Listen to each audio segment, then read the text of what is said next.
mainnya 4-1 juga gitu, itu nggak akan sekuat yang tadi kita lihat untuk team fight demi team fightnya dari SB Sport untuk di game yang pertama. Dan ya kita masuk ke drafting phase di game yang kedua.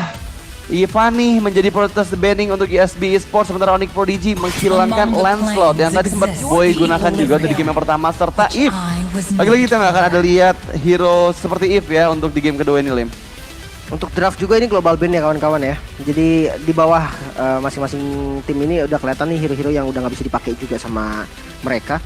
Tapi konsep draft yang happening banget kemarin belum muncul nih, yang seperti Angela, seperti Iranes ini masih belum dimunculkan oleh keduanya. Mungkin masih simpan strat juga karena ini masih game pertama untuk mereka berdua baru ngelaluin satu game doang.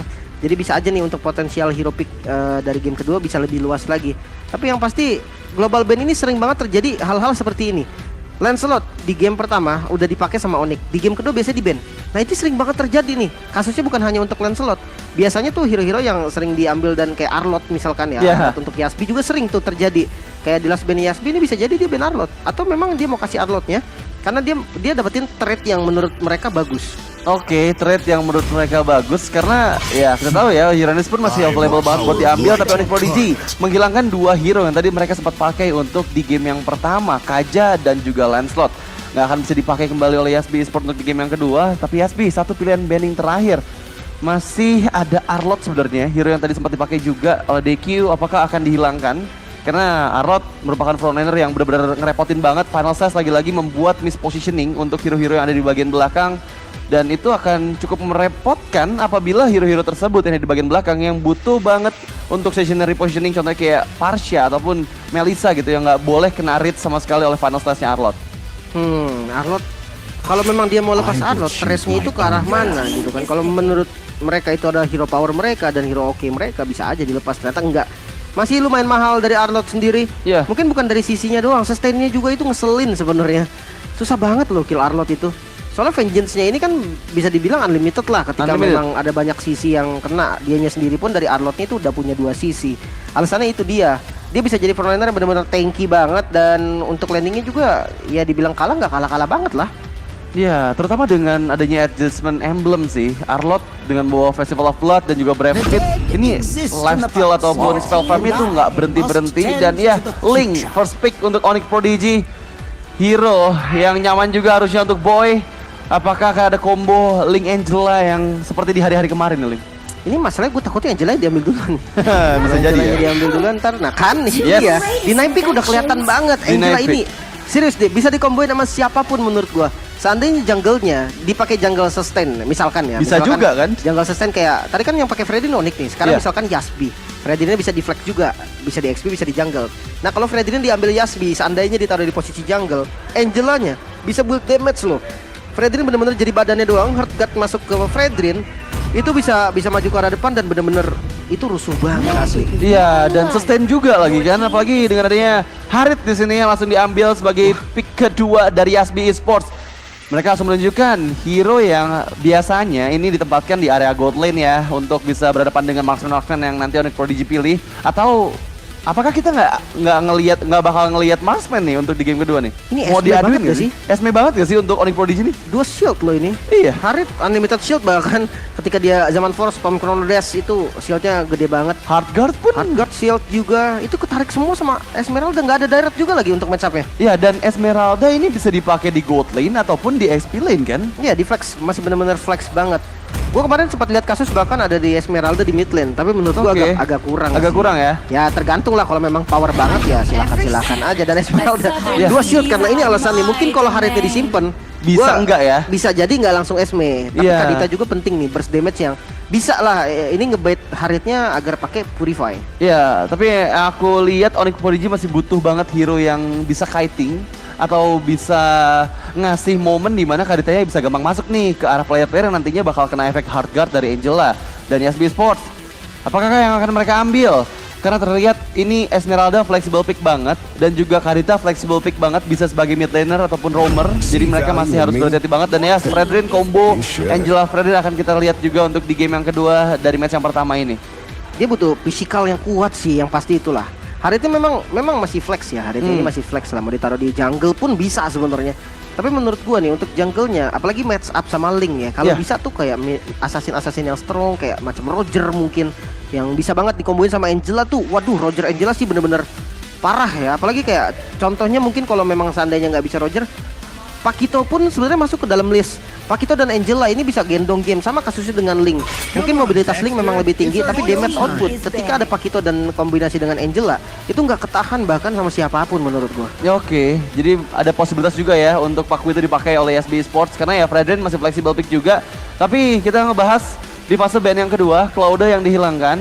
Mereka masih mempercayai kalau misalnya Claude ini merupakan hero yang bakal susah ditangkap juga nanti oleh teman-teman dari SB Sports karena mengingat dengan membawa Angela, kita tahu ya pasti minim banget nih dari segi crowd control yang dimilikin.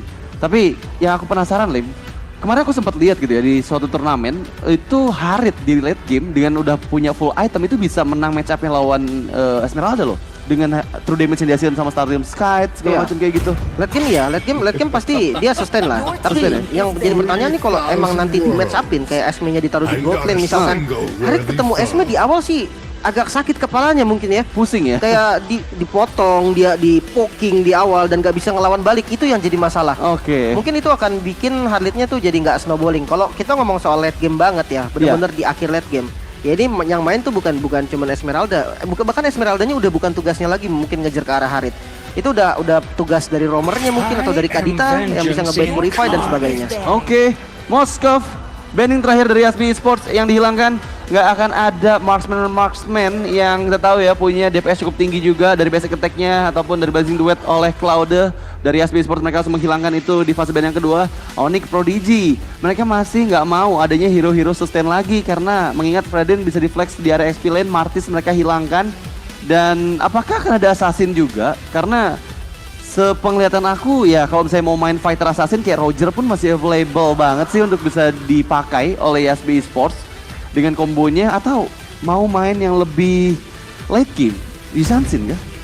Wah, di Sansin agak ngeri sebenarnya. Bisa tapi ngeri ya. Masalahnya kalau maksudnya Trestus bisa ngehindarin Oceanodity sih mikirnya bisa, cuman ya agak ngeri aja. Ada resiko lah, ada resiko yang kayak miss mekanik lah atau apa itu kayak itu akan terjadi gitu loh, apalagi dari game gitu kan. Last bandnya Joy oke lah untuk, walaupun sebenarnya kalau andai dia ambil Joy lagi itu bakal kebanyakan magical. Satu Radiant Armor beres masalah di 3 hero. Iya, kalau ya, sampai Joy ya. Mungkin mobilitasnya dicari lah. Seandainya Joy lepas terus diambil, bahayanya itu split pushnya. Mungkin itu yang dipikirkan oleh Onyx sendiri. Dan kita akan lihat nih untuk pick keempat. Kalau gue jadi Yasmi gue ambil roamer dulu atau mid lane-nya dah. Biar Esme-nya ini nggak match up Harit. Karena kalau Esme-nya match up Harit, waduh agak susah juga tuh. Iya ya. Bakal susah banget terutama untuk di lane-nya. Apalagi di early game, meskipun ada backupan dari Angela, tapi balik lagi ya, ini pokingan dari Esmeralda sih bakal susah banget sih untuk bisa dimenangkan oleh Harit di fase laning-nya. Tapi ya, SB Sports mengamankan Grok pick keempat mereka. Yang pasti ini flex lagi sih. Ini flex juga sih, kita masih belum bisa menentukan ya siapa yang akan menempati posisi apa untuk SB Sports. Tapi Onyx Prodigy, dua pilihan hero, apakah akan ada gold laner marksman atau Esmeralda sana yang akan match up melawan Harit di area gold lane-nya? Jujur gue suka Esme Gold sih kalau di kondisi kayak gini ya. Iya. 4 hero ini menurut gue tuh nggak bisa kill Esme. Oke. Dia nggak punya DPS pasti. Harit yang ke counter banget sama Esme. Fredrin dia bisa pegang Esme. Dia punya sisi yang mampu untuk pegang Esme tuh lumayan lama. Nah yang jadi pertanyaan, damage masuknya tuh cukup nggak buat kill Esme? Mungkin di last pick nanti itu adalah sumber damage utamanya. Mungkin dari jungle atau sebagainya. Tapi dari Onyx, menurut gue ambil Experience yang bakal lebih enak lah, Experience yang lumayan tanky yang bisa jadi bait di depan. Oke, dan ternyata Kari sebagai marksman yang dipilih sebagai laner dari Onyx Prodigy, yang pasti ini udah memastikan ya Esmeralda as a laner, Kubranya roamer, Kaditanya mid laner, dan ya satu pilihan hero terakhir. Mereka masih membutuhkan sosok yang memiliki burst damage besar sih kalau aku bisa bilang, karena baik lagi Esmeralda ini dengan 4 hero yang dipilih sama ESB Sports nggak ada yang bisa nge-take down loh. Di late game terutama ini terlalu tebal banget dengan shield-shield yang bisa diabsorb juga dari Harit dan juga dari Angela. So apakah hero yang akan mereka ambil? Apakah mid laner damage burst hero atau ke jungler yang akan mereka ambil? Dan iya Hanzo, Hanzo Hellcat maksud aku ya. Aku udah kepilihnya Hanzo tadi soal suaranya mirip. Dan Hellcat ternyata ya. Oke sih, Hellcat dia bisa silent sling juga. Yap. Mungkin karena sempat kena ban ya dari Hellcat ini, jadi teman-teman udah pada lupa, tapi ya Hellcat ini adalah assassin yang bisa nge-counter assassin lawan. Karena efek silentnya ini mengganggu banget, bukan hanya untuk skill. spellnya juga kena silence. Jadi kalau kayak Battle of Retribution dia pakai Shadow Rush ke depan, lawannya tuh kena silence dan itu udah pasti bisa lebih unggul lah dari Retribution ya. Tapi yang jadi masalah nih untuk early game mungkin dari teman-teman Onyx sendiri, mereka benar-benar bergantung sama Kadita menurut gua, Kadita only bahkan. Dia nggak ada yang rotasi mungkin oke, Link bisa rotasi, tapi jangan lupa nih ada Angela yang selalu bisa backup juga. Nah untuk Angelanya juga kan ini Angelanya harusnya Angela mid lane kah? Angela harusnya ya, karena dari gold lanernya kan bakal diisi sama dari AB ya. Cari XP dan level menurut gua early game bisa dipegang sama Yasby, tapi tergantung nih snowballing seperti apa yang bisa dilakukan oleh Onyx. Oke, jadi langsung saja kita menuju ke game yang kedua, Onyx Prodigy versus Yasby Sport MDL Arena. Minta tepuk tangannya dong. Oke. Dan kita akan segera memulai game penentuan apakah Yasby Esports mampu membuat Onyx Prodigy dikalahkan dengan clean sweep 2-0 poin penuh. Terlihat di bagian bawah sana, Roundel bahkan memberikan backupan untuk Hellcat XP. What? Oke, cukup menarik ya. Ini ternyata mid. kita ada Roundel mid roll tadi, Roundel yang pakai ternyata mid lane dari Hellcatnya. Dan terlihat Juicy yang menggunakan Fredzin di area jungler. Ki bergerak di arah bagian depan sana. Puppet String dikeluarkan tapi Lutfi damage-nya sakit banget early game. Dengan semua shield yang dihasilkan oleh Ki ini bakal membuat Lutfi bisa untuk in and out dengan mudah.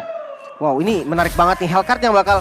Gue pikir Hellcat bakal ditaruh jungle, dia bisa kontes. Tapi kalau Hellcatnya bukan jungle, ini otomatis dia bisa bebas banget. Dia bisa bebas, nggak harus dia kelarin pattern jungle-nya dulu. Dia bisa rotasi, dia bisa pegang dari follow up damage. Apalagi untuk segi crowd control, mereka punya Angela, mereka punya Grok dan juga ada Fredrin. Jadi benar-benar bisa, yang penting bisa nge-follow lah. Dan physical damage-nya beda. Karena memang mungkin dari AB-nya udah mengisi dari magicalnya. Jadi physicalnya diisi di mid lane. Dan Hellcat di mid lane menarik. Buat gue menarik banget sih. Ya, ini benar-benar pertama kali sih gue lihat ada Hellcat di area mid lane yang dibawakan oleh Yasby Esports. Dan Petrify ternyata spell yang dia bawa untuk bisa memastikan lagi ketika Deadly Stingernya nanti on point gitu ya. Ke arah target-target yang dituju. Dan juga bisa untuk membuat nantinya follow up dari combo Kadita itu bisa di-cancel juga di waktu yang tepat. Dulu gue pernah lihat tapi di gold lane. Dia match up sama itu waktu masih meta fighter samping ya? Fighter samping, belum marksman. Oke. Jadi dia bisa ngelawan lah kayak Esme gitu, kena stinger di awal-awal tuh bonyok soalnya kan. Tapi kalau di arah mid lane ya artinya ini benar-benar mereka nggak peduli lagi nih mau mid kayak mau apa kayak, yang penting ini adalah physical damage dan itu mereka butuhkan. Jadi ya udah siapapun ditaruh di arah manapun yang penting statusnya pas. Iya, dan terlihat untuk turtle yang pertama berhasil didapatkan oleh Jaisim meskipun terkena efek knock up. Owen berusaha untuk mundur. Ada Dark Knight Falls yang dibuka oleh Roundel terkena efek knock up kembali, tapi Deadly Stinger masih belum maksimal damage-nya. Yang satu bar SP yang terkikis dari Owen, ditarik dengan Riot Town. Juicy coba untuk mencari momen press forward dia keluarkan tapi masih ditahan. Dan bahkan untuk kali ini early game lagi-lagi dipegang oleh Yasby Esports. Mungkin tunggu satu item lah ya dari Hellcatnya. Item apapun itu, entah itu Hunter kah, entah itu Demon Hunter Sword kalau memang dia mau. Itu benar-benar bisa impactful banget karena Stinger Hellcat sekarang itu masuk ke efek-efek unik dari item seperti Demon Hunter Sword ataupun Corrosion.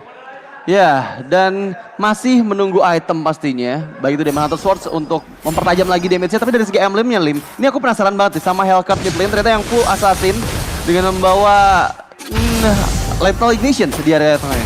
Dia punya penetrasi juga dari talent pertamanya.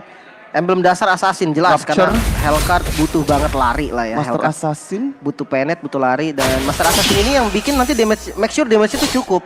Sebenarnya gue berpikir kayak bisa juga kalau dia mau pakai Weapon Master, tapi Weapon Master bedanya itu kalau udah banyak item baru bisa berfungsi dengan baik. Nah kalau Master Assassin dari awal persenan damage outputnya itu akan lebih terasa. Jadi harus sedikit hati-hati nih, walaupun Hellcatnya gagal snowballing, dari awal dia bisa kasih follow up damage yang menurut gue bakal berbahaya. Dan ada sedikit yang mau gue bahas dari Harit. Harit sekarang dari talent keduanya tuh lagi rame banget pakai Festival of Blood. Festival of Blood. Ya, karena walaupun ini spell farm ya teman-teman, bukan damage yang dari basic attack maksudnya, tapi ini berfungsi banget dengan Synchrovision. Oh, lihat Juicy coba untuk melarikan diri menuju ke bagian belakang. Boy, poking kan damage-nya cukup sakit jatuh. tapi jatuh. Dan bahkan terkena Dark Knight Boss. Kemudian kita bagian depan dan Deadly Stinger first dipegang oleh Roundel. Owen, where are you running? Dengan body ball-nya dan serta flicker terpaksa dikeluarkan. Tapi yang menjadi keuntungan untuk Yasby Esports yang membuat boy-nya yang down. Wow, ini rotasi cepat banget tadi. Dan ini efek silence dari Hellcat itu yang benar-benar mengganggu. Link masih punya Tempest of Blade loh. Dia nggak bisa pencet, bukannya dia nggak pencet, tapi nggak bisa pencet karena efek silence-nya ini sangat-sangat mengganggu. Sementara untuk dari XP Lane menurut gua udah menjadi pilihan yang paling tepat untuk DQ dia harus nge-cut. Lawannya Esmeralda, dia nggak bisa untuk match up 1 lawan 1. Ya, bakal cukup susah sih, tapi ya di kontes Turtle yang kedua sepertinya terkena efek Infamous Power String dikeluarkan oleh Ki. Berada di bagian belakang sana, Boy. Oh, sedikit saja SP yang tersisa dari Boy dan sepertinya bakal susah untuk bisa kontes di area Turtle yang kedua ini. Lutfi berada di bagian depan sana. Lihat shieldnya dari Ki, berhasil sama bersih. Tapi lihat di sisi belakang Turtle berhasil secure dan begitu mudahnya. Ki-nya down, tapi setidaknya dengan Turtle yang diambil untuk Juicy, ini ya ada kompensasi yang mereka terima. Waduh, seru sekali para pemain di belakang kita. Cuman rata-rata yang gue denger Boy sih. Dan oke, untuk segi item, Heptasis, oke, ini menjadi item utama namun di arah top lane sepertinya adu mekanik. Nggak bisa kemana-mana lagi, 1 kill yang cukup mahal sebenarnya. Ada backup juga dari Heartguard yang make sure killnya ini bisa didapatkan oleh AB. Wow, ini atmosfer di sini sih benar-benar luar biasa banget ya, semangat dari semua, baik dari player-player dan juga para super fans yang datang. Dan ya, kita lihat ya, Boy. Dia tadi kesusahan loh, dia udah ke pick off untuk pertama kali di bagian top lane, dia di area orange buff-nya aja kena gangguan dari DQ yang benar-benar membuat dirinya harus bermain lebih aman. Tapi lihat di bagian top lane sana, follow up Rope dan juga Flicker, tapi Terrence Defense dari Owen masuk, balikin terkena efek Petrify, Boy-nya down, ada Terrence Defense yang dikeluarkan tapi Juicy datang, lebih dari belakang Polestar pun kena Roundel, mau lari kemana Owen, didapatkan one shot kalau belakang berhasil di take down, 3 man down. Double kill dipegang oleh AB dan bahkan Yasmin Esports lagi-lagi memenangkan team fight yang ada di bagian top lane. Fight yang terlalu maksa menurut gua. Onyx, mereka cukup potong rotasinya dengan bermodalkan Link di bagian belakang, namun mereka ternyata nggak sanggup. Damage dari Linknya ini nggak cukup. Apalagi lawan ini sudah bisa sustain. Jangan lupakan Angela yang selalu bisa menggunakan Heartguard-nya untuk melakukan defense, ngebantu lagi nge-backup dan ada efek heal juga. Itu yang akhirnya menjadi poin penting untuk pertarungan yang ada di arah top lane. Dan DQ masuk di timingnya tepat dengan wall charge-nya, bisa ngasih efek crowd control lagi dan make sure damage yang bisa dideliver oleh Yasbi ini cukup dapetin kill. Dan 3 yang tumbang dari Onyx. Ini harus ada strategi yang dirombak sih dari Onyx. Ya, dan yang aku sadarin ya, ini combo Petrify sama Silent Darkness Fault. Karadi untuk melarikan diri ke arah belakang, nggak ada Flicker, tapi coba dibalikan dari counter play dari Owen yang sudah mempersiapkan juga di bagian top lane sana. Coba untuk mempertahankan meskipun AB yang kali ini menjadi target utama. Harga belum dikeluarkan dengan efek Immobilize, tapi berhasil meng-outplay Boy. Fighter tag dan 3 kalinya. Seorang diri di bagian bawah gak membuat itu berhasil, tapi ya Owen di bagian atas coba untuk escape. Once again kembali ter-take out. Deki berada di bagian depan sana coba untuk menjadi power of nature-nya. Owen, where are we running? Masih ada bouncing ball untuk mundur. Tapi di area Turtle yang ketiga sepertinya Juicy bisa untuk mengamankan Turtle-nya kembali meskipun Ki Cycle Knight di waktu yang tepat untuk menghindari Lutfi yang coba untuk engage, tapi Juicy beradu dan ya keuntungan lagi-lagi menjadi milik Yasmin Esports. Dicuekin sih Lutfi. Emang susah juga kalau dipukul nggak kenapa-kenapa. Dan di bagian top dan Rondel yang kali ini bakal menjadi target. Terrence pun di commit, Rondel bisa ditumbangkan. Lagi-lagi satu over commit mungkin yang dilakukan oleh Yasbi. Terlalu jauh menurut gua dengan teman-teman Yasbi-nya sendiri, posisinya nggak ada yang bisa backup mereka. Iya. Dan ini keuntungannya tetap masih ada di Yasbi dari 2000 gold yang diunggulin. Iya, agak mispositioning sih tadi sebenarnya Rondel yang membuat dirinya bisa mudah untuk ter-pick off. Meskipun dia pressure di area mid lane sana, di zaman dan dibuka. Cherry coba untuk menghindar, clearing minion dengan roll wave. Menuju ke bagian belakang, Owen bersiap juga masuk. Diki mencari semak-semak mahal untuk bisa memberikan watch out combo flickernya. Lutfi menahan semua player dari Yasmin Esports yang ada di bagian depan sana, mencoba untuk retribution.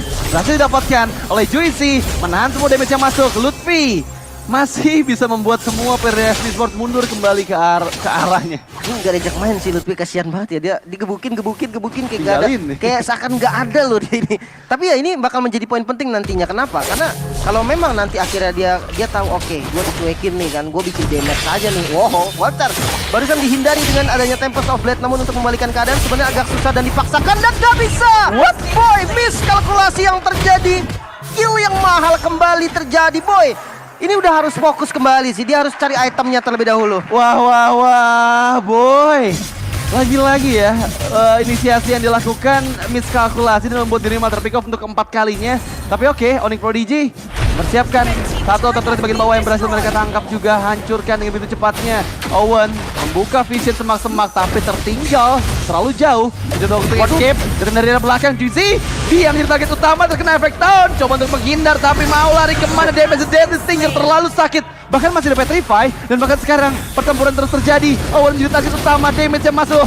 sakit banget dari single efficiency Abe membuat Owen mundur ke area bagian belakang. Wah, charge combo dengan power of nature. Boy coba untuk mundur, outer threat berhasil dihancurkan untuk ketiga-tiganya, tapi Boy satu bar SP tersisa dan dia masih bisa mundur ke area belakang, tapi di waktu yang bersamaan Lord muncul di bagian top lane. Wah, ini inner turret di bottom lane diambil loh.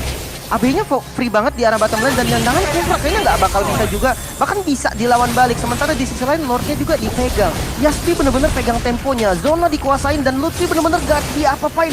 Dia gebukin siapapun gak ada yang peduli dan ini bahaya banget sebenarnya buat Grok. Ya, padahal Grok cukup sakit ya terima damage pokingan dari Lutfi. Dan ya, Lord yang pertama berhasil secure oleh Yakni Sport dengan tanpa ada gangguan.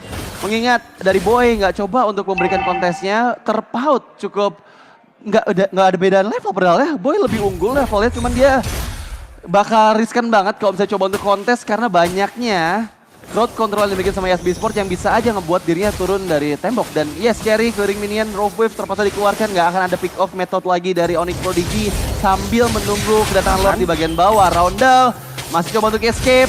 Datang dari langit, Rondo siapkan dengan hard guard, tapi di sisi tengah sana Juicy ter-take down oleh seorang Cherry yang akhirnya membuat kerugian untuk Yasby Sports. Ini yang gue bilang tadi nih, karena Esmeraldanya terlihat dicuekin ya dia bikin damage gitu kan.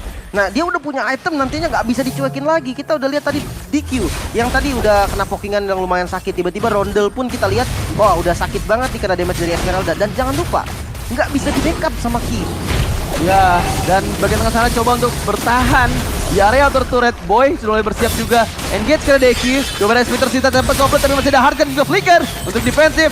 Datangnya Lutfi dengan voice Harmon membuat Deki dan juga Abe kehilangan setengah HP-nya, tapi yes, masih cukup aman untuk defensif lane. Nah ini dia yang gue tungguin dari tadi. Itemnya seperti apa? Dominance Ice-nya belum ada yang jadi. Mereka belum bisa pakai Esmeralda sekarang. Mungkin udah mau jadi di arah Fredrin-nya nih. Dari GC-nya udah mengarah ke arah Dominance Ice. Untuk Angela dia mengutamakan Ice Queen dulu untuk bisa megangin dengan efek slow yang begitu parah. Mungkin Lutfi bisa kepegang. Tapi jangan lupa nih, kalau misalkan belum ada Necklace of Durance gitu kan, atau mungkin dari si Halberd dari para physical damage-nya, ini artinya Esmeralda ya tetap akan sustain, apalagi bisa ada shield gitu kan. Ketika hard guard kan ada shield, itu benar-benar bahaya banget untuk Esmeralda sendiri. Bisa diambil shieldnya gitu kan, bisa dibalikin lagi nanti keadaannya, dan itu nggak bisa nge-backup. Karena Esmeralda langsung nyerang, darahnya tuh darah merah, nggak darah putihnya. Iya, jadi efek shield yang dihasilkan sama siapapun player Yasby Sports itu bisa langsung ditembus gitu dengan basic attack ataupun skill dari Esmeralda. Juicy untuk menangkap Cherry, ada flicker di kupas dikeluarkan zaman Ford, tapi ada raid ke belakang sana. Owen coba untuk escape, berhasil di take down tempo top lane. Boy coba untuk melakukan double kill-nya, lagi buat triple kill. Gengsi diamankan, tapi lihat masih ada Roundel di bagian depan sana. Triple kill Boy! Oh my god! Berhasil menghindari inisiasi Death Stinger dari Roundel. Bisa dua orang player, Lutfi memukul mundur dua orang player dari Deki dan juga Kikara bagian belakang sana, mendapatkan inner di bagian tengah. Tapi lihat, 4 player dari Onyx Prodigy looking for better red di area tengah sana. Coba untuk melakukan defensive Deki, damage-nya terlalu sakit dari Lutfi. Masih bisa bertahan karena clearing minion berhasil mereka lakukan, tapi ya ini benar-benar keuntungan buat Onyx Prodigy dan mendapatkan gold wing yang cukup banyak di momen tadi, Lim. Oke. Ini temponya harus diturunin lagi sebenarnya dari mereka berdua. Fight yang cukup intens dengan metode comeback-nya tadi untuk fight back, bukan comeback ya, fight back yang dilakukan. Dan kita melihat dari instant replay presented by KFC. Mungkin terlalu overcommit AB-nya ini terlalu terekspos. Dan ini dia efek dari Lutfi yang dibiarkan terus-menerus dicuekin. Akhirnya dia udah punya item dan Lord bisa didapatkan oleh Boy nampaknya barusan. Wow, ini akan menjadi momen, tapi Wild Charge yang dikeluarkan. Coba untuk memberikan efek stunnya Lutfi, siapa yang bisa take down ini bakal menjadi hero yang membuat pusing kepala sih, karena dia tanky banget dengan semua shield yang bisa dihasilkan sama Yasby, bisa di-absorb juga. Dia punya Purify dan ya dari burst damage hero Yasby belum ada yang bisa nge-take down gitu. Dari tadi Lutfi masih 203 KDA-nya dan Purify saat lagi akan segera available kembali untuk Lutfi. Dan ya, ini momen untuk Onyx Prodigy, mereka mendapatkan magical momennya untuk Lord yang kedua ini. Dan ya, apakah Yasby Sport dengan nggak membawa high ground hero defense mampu untuk mempertahankan best turret-nya? Terlihat bagian tengah sana, Lutfi coba untuk mengganggu Juicy, tapi conceal play, Owen, Tyrant's Defense dipersiapkan dengan efeknya. Coba untuk Tyrant's Raid, datang dari arah langit Boy, tapi Ronda menjadi target utama. Juicy berhasil take down, Owennya pun menjadi pertukaran, tapi mega kill diamankan oleh Boy. Terlihat di bagian depan sana coba untuk memasakkan harga ke arah AB. Seorang diri coba untuk melindungi beberapa best turret yang tersisa, tapi masih ada 4 player dari Onyx Prodigy yang memasakkan best turret di bagian bawah dan juga bagian tengahnya. Berhasil mendapatkan 2 best turret, bergerak di area bawah. Lutfi nggak bisa di-poking sama sekali. Terlalu banyak shield yang dihasilkan oleh teman-teman dari Yasbi Esports. Dan bahkan sekarang mereka sepertinya akan bisa mendapatkan Deki yang ada di bagian bawah sana. Polestar pun coba untuk memukul mundur, tapi Hardcat masuk ke arah seorang AB. Sakit berhasil mendapatkan Cherry. 1v3, Temple coba dibuka. Watchers di area yang tepat, tapi sayang sekali nggak ada player yang kena di sana. Dan hanya harus berpuas bisa mempertahankan base yang tersisa dari Yasbi Esports. Wow, ini 3 best turret yang hilang. Onyx memegang kendalinya. Momen yang bisa diputar balikan langsung, dan kali ini untuk itemnya pun Onyx jauh lebih unggul. Lutfi yang akhirnya udah punya item, dia pakai 3 item sustain, Dominance, Oracle, dan Brute Force. Mengandalkan damage hanya dari skill-skillnya saja ternyata cukup untuk nge-press dari teman-teman Yasbi-nya. Dan ini menjadi masalah karena nggak ada respect item dari awal. Mereka fokus terhadap damage outputnya. Mereka melupakan anti-regen dari Necklace of Durance, dari Dominance, yang akhirnya itu ada di item ketiga. Nah itu menurut gue agak sedikit terlambat. Dan impact dari Grok yang semakin berjalan waktu ini semakin menurun, menurut gue juga perlu diperhatikan lagi. Hellcard-nya udah harus jaga posisi dan tahu kapan harus masuk. Ya, tahu kapan harus masuk sih. Tapi Deki Watchers untuk defensif, dan bahkan ada recall yang tadi sempat dilakukan juga oleh Roundel untuk mundur ke area bagian belakang, masih menunggu kedatangan Lord yang ketiga di 23 detik yang akan datang. Tapi dari segi itemnya aku udah bisa bilang ya, dengan ada Dominance Ice atau efek Heartbreak, ini seenggaknya membuat Lutfi nggak bisa terlalu mendapatkan banyak absorb shield-nya. Dan bisa untuk lebih mudah untuk the pick off harusnya apabila ada Juicy di dekat area seorang Lutfi. Tapi Deki coba untuk split push terlebih dahulu sambil menunggu kedatangan Lord yang ada di bagian top lane sana. Dan Lord camp presented by KFC muncul di bagian top lane. Oke, dengan Lord yang sudah di setup juga sebetulnya. Yasbi yang dia bisa buka vision, tapi kalau untuk setup lebih ke arah Onyx dan Terror Defense bahkan kena. Oke, ada Hardguard. AB, lihat shield yang dihasilkan terlalu banyak. Owen jadi target kena efek Petrify.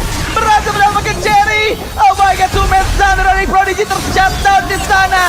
Datang dari langit. Coba untuk tempat complete, boy. Mencari target utama round dan juga Daikinya down. 2 player berhasil dihancurkan, tapi Lutfi akhirnya bisa di pick up untuk pertama kalinya oleh AB.